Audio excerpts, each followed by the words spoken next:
Welcome back to DASAR. My name is Darshan Doshi, as you might already know by now. I have a fantastic guest with me, Jaideep Merchant. As a part of the investment podcast series, I have invited a lot of fund managers, individuals, personal finance advisors, from whom I get to learn, and hopefully you get to learn about how to get rich, how to get wealthy by making sound investments. But it's not only about getting rich, right? Wealthy means managing your relationships, your life, and money plays a small but significant part of it.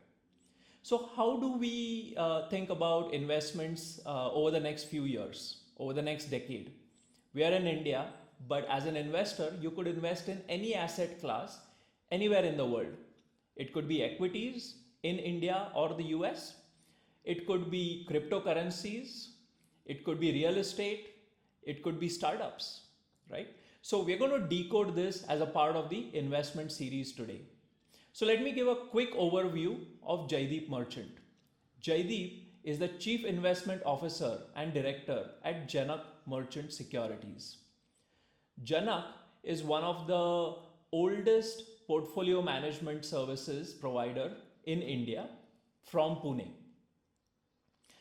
And we're going to talk on a whole range of topics. We're going to talk about how to do equity research, how to do investing in equities in India, personal finance, and financial independence in this podcast. I hope you enjoy it, as I'm sure we have a lot to learn from Jaideep.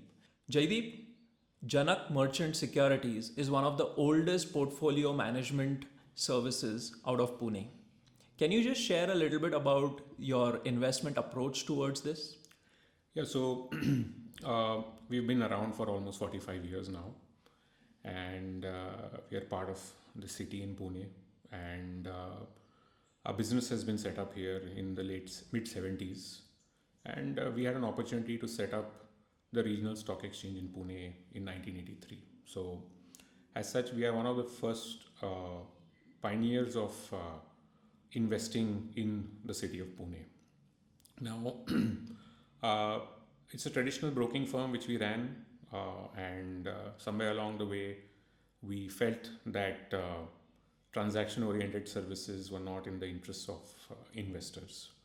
There was inherent conflicts of interest in that business, and we took a very difficult decision in 2005 after running a broking business for almost 30 years to move into an asset management business, which is generally a fee-based kind of business, and the outcome of investors decides how much, whether you make money or not. So that's how we got into this business. Now, as far as our portfolio construction and our investment philosophy is, we are a benchmark agnostic fund. We don't we manage money on a discretionary basis. So investor has no role to play in, once money has been given to us, investor has no role to play in what we can do with that fund. We are benchmark agnostic, as I said, and we don't look at a benchmark and then decide what will go into the portfolio, like generally how a mutual fund does. So small cap, mid cap, large cap, all this doesn't matter to us. There has to be a reasonable opportunity to make money, and we'll go and allocate money. Generally, we try, they can be very high sectoral weightages, company weightages, since we are not restricted in our approach. If our conviction is high in a particular industry or in a particular company, we will put money where our mouth is, and since we invest all our money where our clients' money is invested, all our money is also invested in the same stocks. So we'll put our money where our mouth is, and if we like something, we'll go out and take an aggressive investment call on those companies or sectors. We generally avoid high debt companies. So that is something, balance sheet hygiene is very important for us when we invest money. Also, absence of any institutional investors or marquee investors, that doesn't deter us from not investing in those companies. In fact, given the current regulation in our country,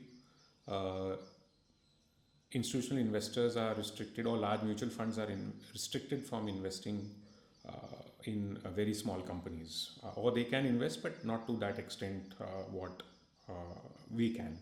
Since the amount of capital will all decides whether you can put money in smaller companies or not. So our universe is generally in smaller companies. There is some kind of understanding arbitrage over there, because large companies are covered by all kinds of all large broking firms, and there's nothing hidden. So generally these become very crowded trades. So we try to avoid these kind of crowded trades when we construct portfolios. Also, if we don't find opportunities, we kind of don't. We sit on cash. We will not invest our money. And if something comes along, we are not on a treadmill, so we don't have to have month-on-month growth or month-on-month peer group comparison. So since the client base is not like that, and we are not wired like that, so the investment style is very patient. We take our time, and that's how we invest. That was really good, and as a individual or a retail investor, I'm a big believer that time is the only thing that an individual investor has to really make big money through investments, right? As against a fund manager who has to show investment returns year after year. And it looks like, at PMS, you are able to not only get investors behind you who think long term, but also allow you the flexibility to do what you want to do. Right? The only restriction probably is Indian market, Indian geography, correct? All right. So let's get into this, right? You're saying there's a opportunity to make money or to make sound investments in small and mid-cap companies. So when you think about shortlisting, identifying, selecting to build conviction into companies that you like, what is the typical process? What are the parameters that you look at? What is the process? Would love to hear that. So we think of investments top down.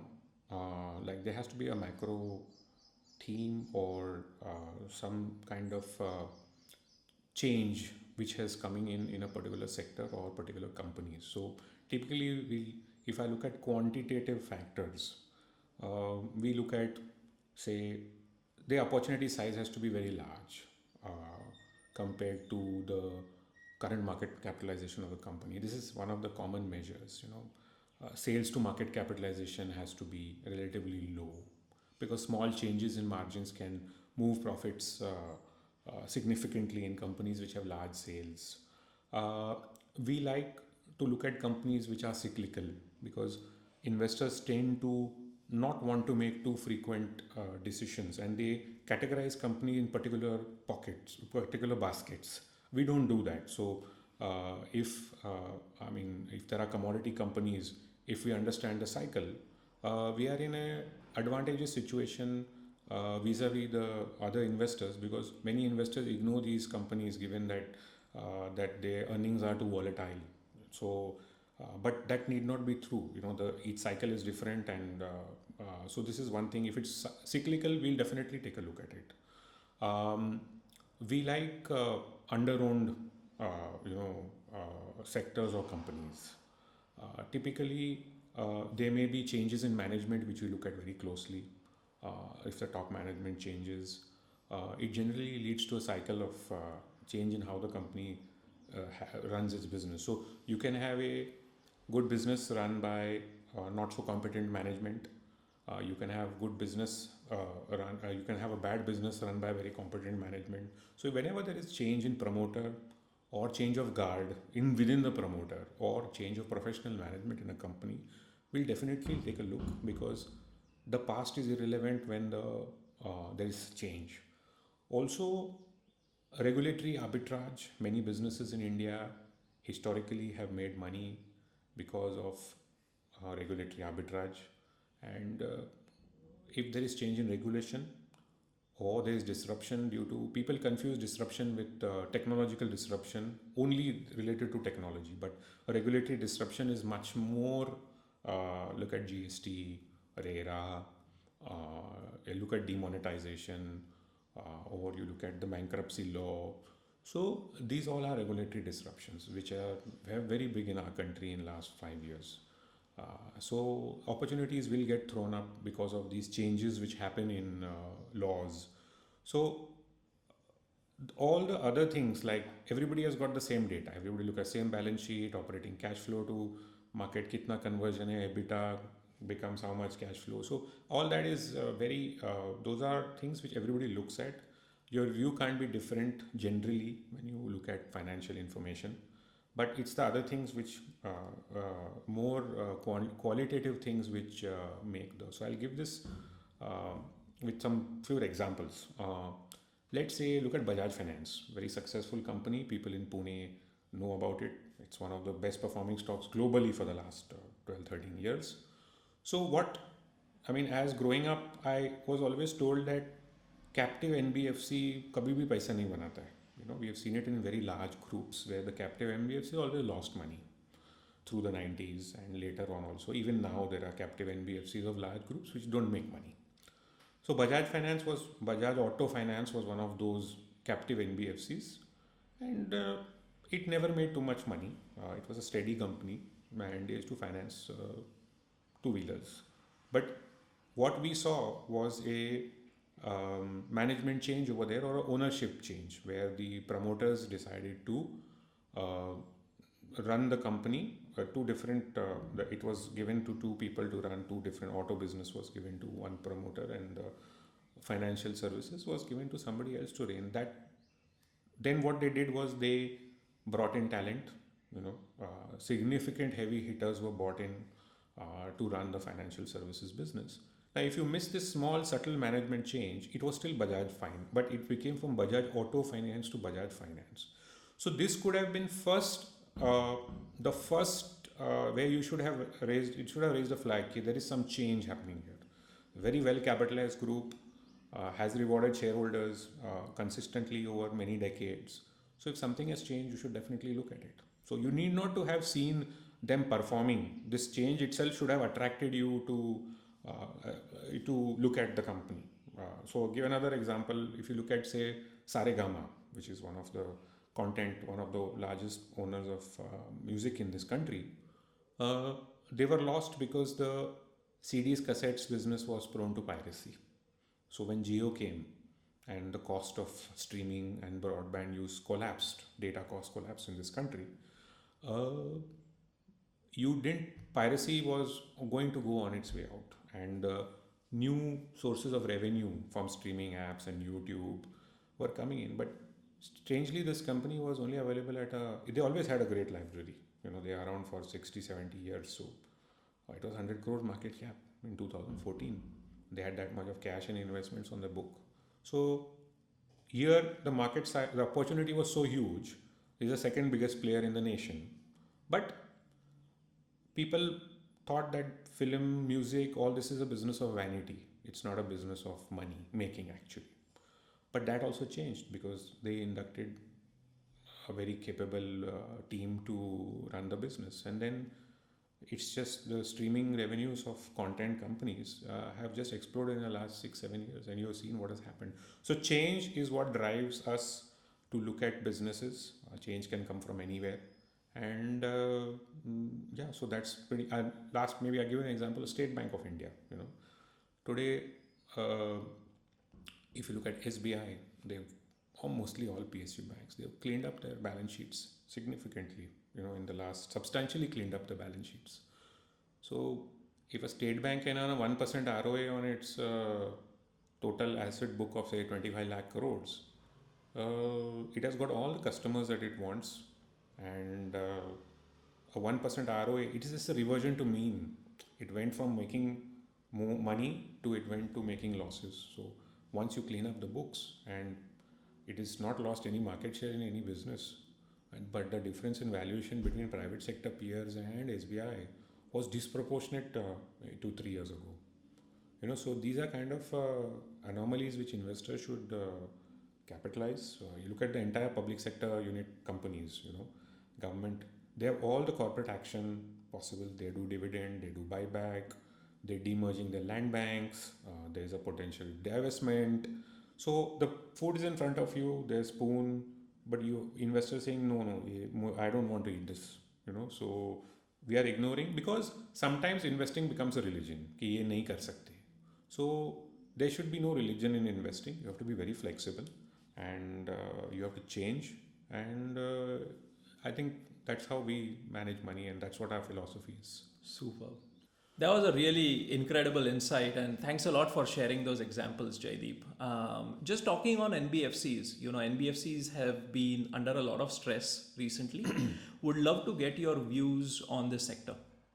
So, whenever there is a structural issue in a sector, investors should avoid those sectors. So, if you look back at all the work the RBI has done on NBFCs, or whenever they have spoken,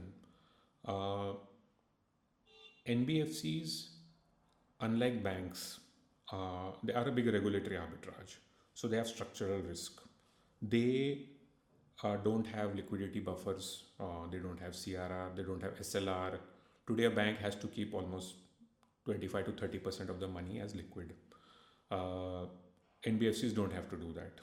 If they are housing NBFCs, they can leverage much more than normal NBFCs.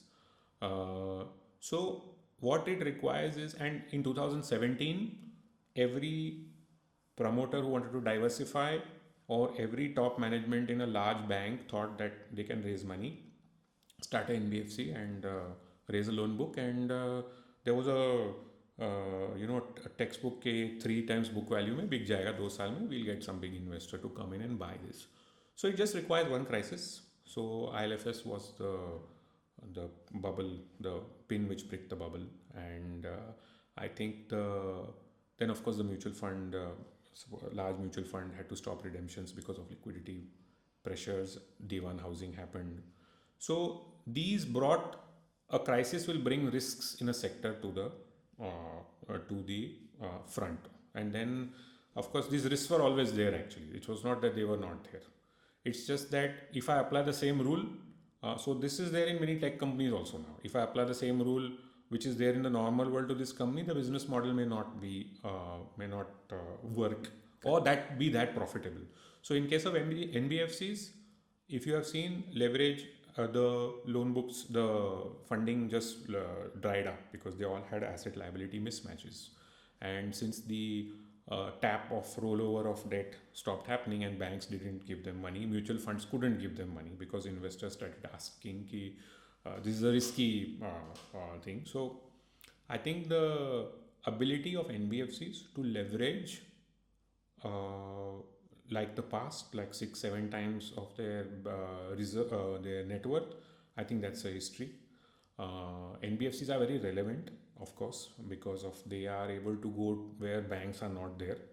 However, I feel with the amount of digitization which is happening in this country, I think the amount, so lending rates are correlated with how much data is available. Today, if I give the banks access to the entire GST portal data of all MSME, SME, they can see who's paying on time, who's not paying on time. They can decide to lend money at low rates to companies. So as such, NBFCs, I think the supernormal profits which they have earned in the past, because banks were very busy in cleaning up the books for almost 6-7 years in this country.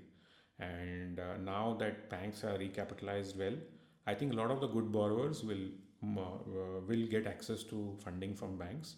NBFCs will be there, but I don't know whether they'll be that profitable as they have been.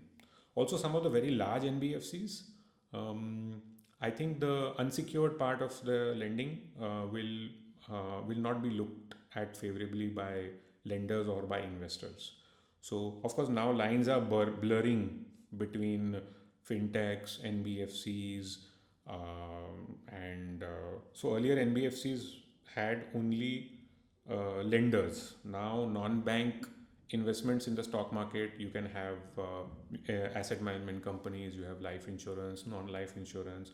So there are many more companies to invest in from a stock market point of view, rather than only the traditional NBFC lenders. But I think the best days of leverage and are certainly behind NBFCs. And I don't think that this gap between the banks and the NBFCs will keep coming down. As the NBFC becomes bigger and bigger, the regulator will start treating them like banks, and their balance sheet should be have very high liquidity, and so the excess return they are able to get by leverage, that will go down, hence their profitability may come down. They may have to do other things to get high profits. Excellent. You kind of decoded how you look at, stocks that you like, investments that you believe and have conviction in, the quantitative and the qualitative factor. Let's say you identified a stock, a company that you've liked. How do you deploy the capital? What is there a process? How do you like to take ownership and build your portfolio in the companies that you like?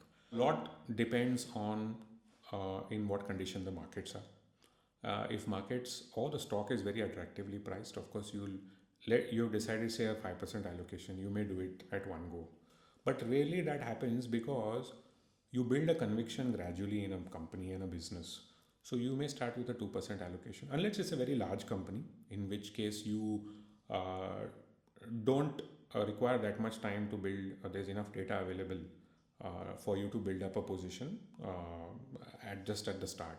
But otherwise, if it's small caps and mid cap companies, between building up, say you want to go to 6-7% weightage, you may start with 2%, and as your thesis is evidences of it being there is playing out, then you may increase your allocations.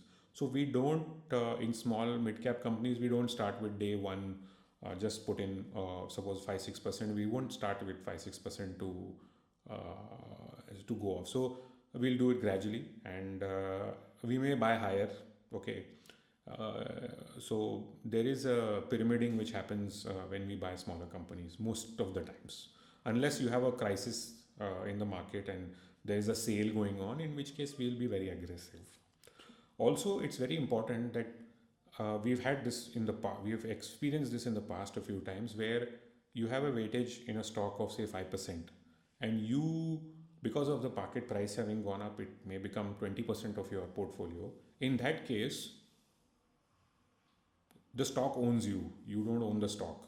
So if it's a situation where the stock owns you, then that is an uncomfortable situation for us to be in.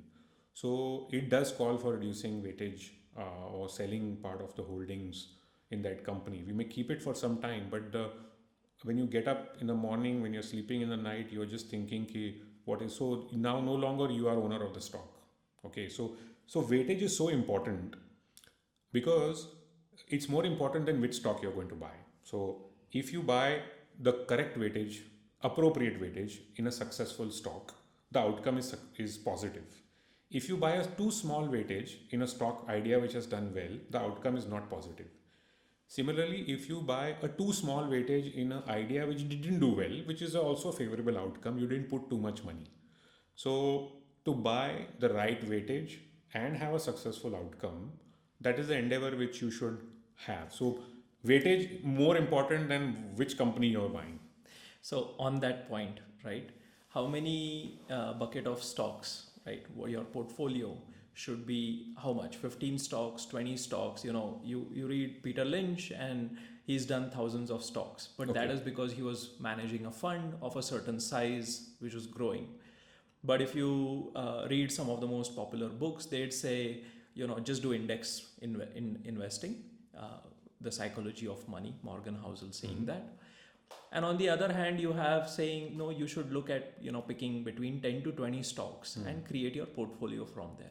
Any thoughts, views, experience on this? So historically, we've had about 20 odd stocks in the portfolio. We've not had too many. Recently, we have changed our thought process a bit because there are too many opportunities. So one way of looking at it is that I have limited capital. Give me the 10 best ideas and I will put money there. If I have to have 11 stock, I'll sell something. So you continuously compare as to which is better and which you need to sell from your portfolio. But there are a lot of opportunities in this country now, and we have started to increase the number of stocks in the portfolio. And we have 4%, 3 to 5% weightage now in many companies. because there's just too many things happening. So right now we think that a more diversified portfolio is better. As far as indexing is concerned, it has picked up a lot in this country. Globally, of course, it's the largest asset class. In India, indexing has also picked up, very well in last few years. And I think there is a place for every kind of investment style. And the fees are very low when you do index investing. And now there are enough products available to do that. So it should also form a part of the bucket of investors' portfolio. So there are a lot of ways to skin the cat. So you can do indexing, you can do portfolio management services, you can buy actively managed funds, you can do your self-investing. There's nothing right or wrong. It's all, everything goes. At different points of time, different things will perform. And of course, then you have to be lucky as well. So even that plays a large part in the outcome of your investment. So yeah, so a part of figuring out the outcome also is when to sell. And this has personally been my weakness. I don't quite know when to sell, but so far it's worked well for me. Would love to understand your thought process, because you're kind of managing, say, 20 stocks in your portfolio, which means you might have to sell and then purchase given the opportunity that you might see in another stock. So how do you view, or some guidelines around when to sell? How do you sell again? Just the way you deploy by building conviction over a period of time. How does the selling process also take place? So this is a very tough thing for a favorable outcome. When you had a favorable outcome in your investment, it's very tough to know when to sell. When you've not had a favorable outcome and whatever assumptions you had, it doesn't happen, it's an easy decision ki you have to sell this. But when you've had a favorable outcome, it's very tough to know when to sell, because you see, as companies grow, the profit grows, the market capitalizations, when they go up, it attracts new investors and much larger investors. So you may have bought a company which had a 500 crore market cap, which made a 50 crore profit.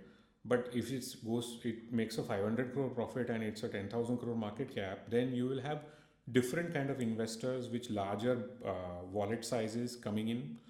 The company will be part of some kind of indices at that point of time.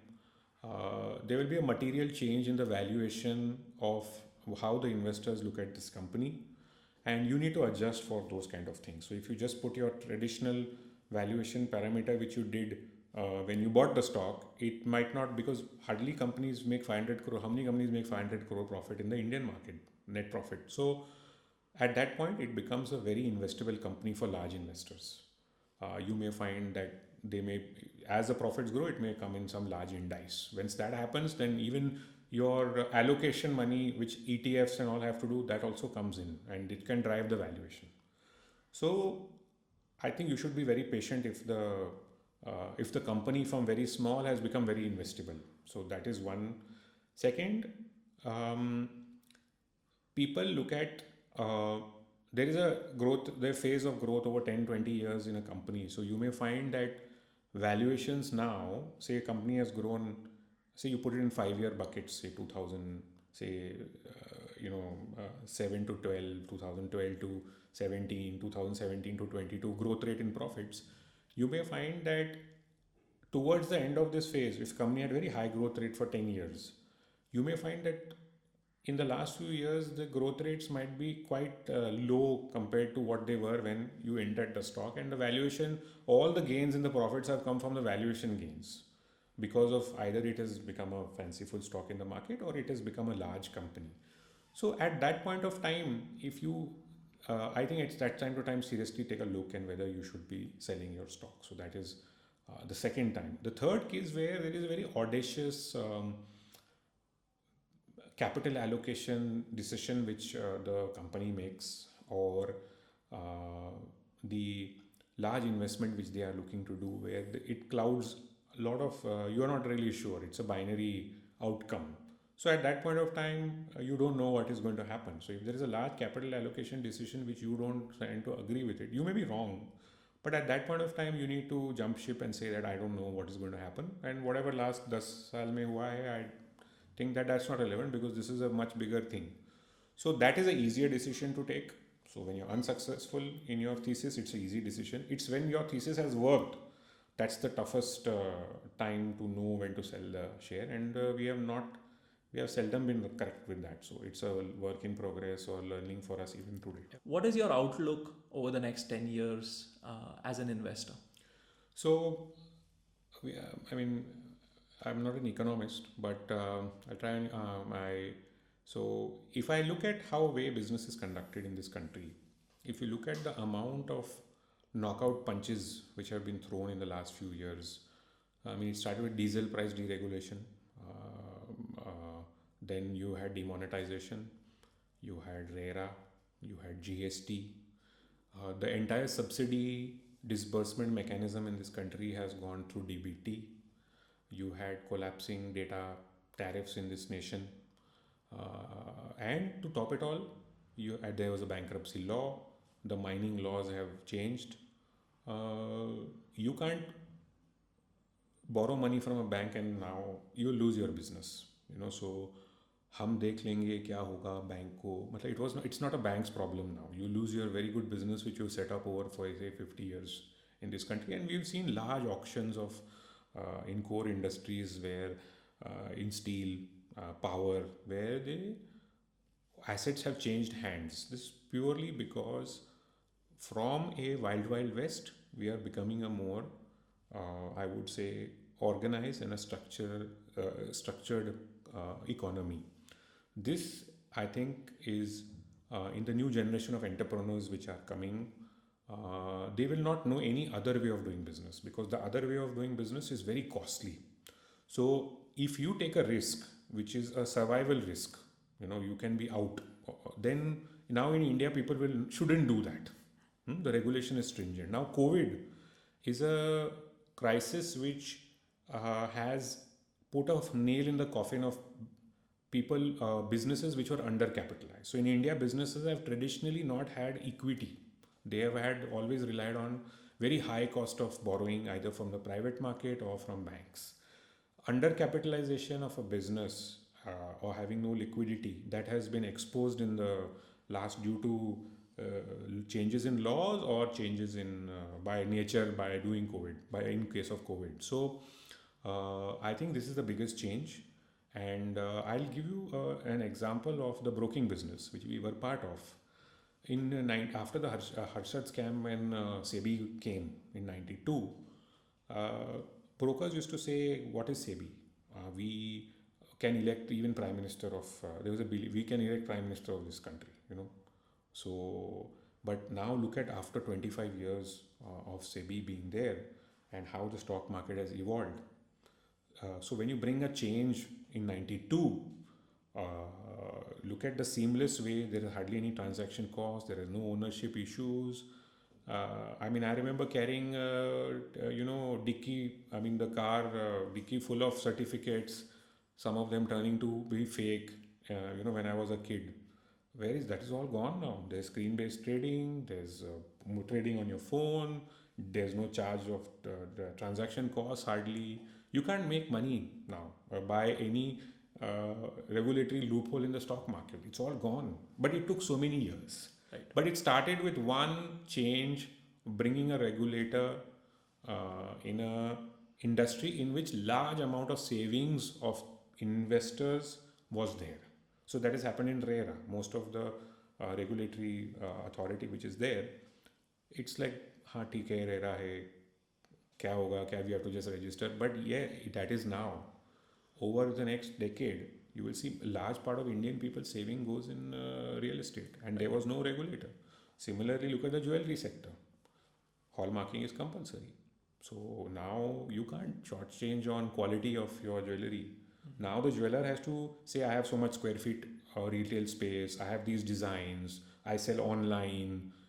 He has to do all those things. So if somebody is a jeweler for 7 generations, maybe the 8th generation cannot make money from the ways that the entire industry, there will be good participants earlier also. But I'm just saying the law is very tight. This will throw up opportunities for Indian businesses which were not there earlier. And I think this is the biggest change. People will come and invest in India. and they will find that there's a level playing field for like GST, for example. GST is a level playing field. There's one GST across the whole nation. So it doesn't matter now where I go, either VAT come hai, to यहाँ से goods will go by paying CS, central sales tax, and go into some other states. From the other state, that goods will disappear. So this is all gone. Right. So all these changes, though very painful in the short term, it looks like the boxer, you've been punched, knockout, you got up, one more punch, and you don't know whether this is going to stop. But I think we are done now with that. That phase is finished. It sets the 5, 6, 4 trillion, 10 trillion, I don't know that, but it sets the stage for a level playing field for everybody in this nation to kind of grow. So my one last question, regarding the economy, regarding wealth creation is, post-COVID, there was so much infusion of liquidity in the market, not just in the US, but even, through other stimulus provided by local governments across the world. And this liquidity has resulted in asset prices going up. So maybe some thoughts around what you see this impact of increased liquidity is going to do over the next 12 months or so? So interest rates in the world, they are at their lowest in many, many decades. So one of the big risks for the asset markets in the world is that interest rates may go up from here. So when interest rates go up, either asset markets correct or there is adjustment in currencies. So what started off in 2001 after 9/11 and then in the housing crisis in the US, that has not ended now. The experiment is going on since 20 years. So the world has seen easy money for more than 2 decades now. And when this tide turns, there will be some impact on asset prices. And I think this is one of the large risks to the world. But if you had bet against this, say, now this was a risk even in 2008, but if you had bet against this at that point of time, then you would have been not. So when is the timing of this whole reversal going to happen? When rates will start going up, and where rates will start going up? Which currencies will depreciate? I think it's very complex to understand, and many correlations of the past. When such changes will happen in future, which I'm sure they'll happen, which correlation will break down and which new correlation will come up, we don't know these things. So these are left to, we are not a macro trader on global interest rates and currencies. So our understanding is from what we read. So it's not our own, we don't do research in these things. But yes, low interest rates, high liquidity, I think they can puncture asset prices if they move up too sharply and the liquidity is removed from the global financial markets. So it's a risk and we should be wary of it. When the music will stop, I don't know. So I don't have an answer on the timing of these things, but it's a real risk. True. Are there any, few tips, tricks, hacks that you follow or that you would suggest people to follow for individuals, professionals, early salaried guys? So if you look at, this would be related to our field. So if you look at equity markets, it's the most democratic way of investing your money. Today, if I have 100 crores or 1,000 crores or I have 1,000 rupees, I can come to the market and invest my money. It's so easy to onboard yourself, equip yourself, do transact. So investors must enable themselves and invest smaller amounts of money regularly, either through in equity shares or in equity mutual funds. It's a wonderful opportunity to be and enables you to grow your capital. There's no issues of title or checking in the collector office something or any kind of, there's no counterparty risk, as in when you lend money to somebody, you don't know whether you're going to get it back. So here you're a pure ownership of a business. The downside of it is that the prices keep moving up and down. And once you had 2-3 dupkis, not even 2-3, even 1 or 2 dupkis underwater, the third time you go down, you know that you will come up. So you have to embrace that ये भाव ऊपर नीचे जाएगा, and you must prepare yourself psychologically that I will invest money regularly, and there is everything is available. The menu has ETFs, actively managed funds, sector funds, direct equities, foreign stocks. You can buy, invest wherever you want. If you understand something, then you should invest in those sectors, because if they are related to your work, you may understand more than what equity experts will understand. So you must invest in equities. You must start early, and you must invest regularly. If you bought something, I would say half decent, okay, and the prices fall because of the market fell. If you just invest again in that, you will find that your returns will be good over a 2-3 year period. Also, it's important to build some kind of a mentor, have a mentor, a guru, or could be that you read what other people did by reading books. Some people can do that very well. Some people need to talk to people who can guide them. Or third, they need to find a group of like-minded people who can come and talk to each other and share their good and bad experiences. But there's enough information out there to let people know what they should not do. So if you just you don't have to experience every bad thing and say, okay, I did this, and then doesn't work. So you can read, talk to people, meet people, and know what you don't have to do. So once we incorporate these things, I think speculating is a strict no.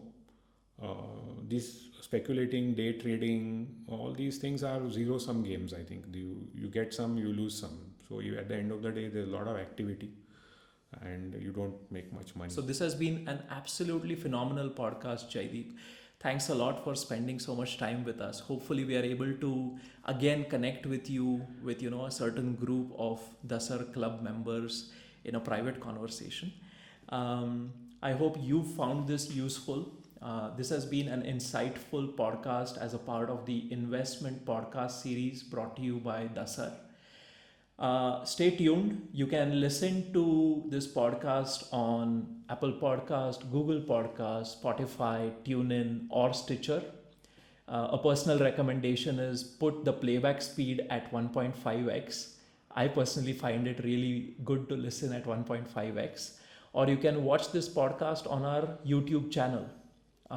Do join in on DASAR Club, www.dasar.in. And I'll see you soon.